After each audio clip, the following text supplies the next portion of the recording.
What's up, YouTube? So anybody who comes here with an 18 to 21 Honda 1.5 turbo or 2-liter turbo and has severely carbon valves, and you don't want to replace the cylinder head, and you don't want to do this and you don't want to do that, or maybe you don't have the money for it.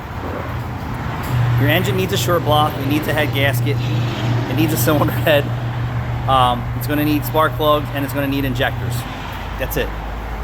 If you don't want to do that, there's a process. So we have to get in there and try and scrape the valves clean, and the valves, the intake ports are to the firewall, so it makes it very hard to do.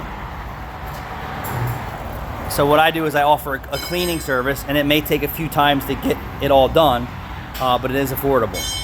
Once we get that clean, we need to make sure that we don't have any other problems. So what I'm seeing on top of oil coolant consumption, I'm seeing injector ratio imbalances, which I've rectified with acetone. And then what I'm also seeing is circuit malfunctions. So guess what Honda sells? 4 brand new Honda injectors and the fuel pipe, tune of $500. It's a process. So if you Honda owners out there aren't having fuel injections done and using good quality gas and having GDI services done and intake cleans and fuel injection cleans and spark plugs changed every 30,000 miles and induction service, you are in for a rude awakening.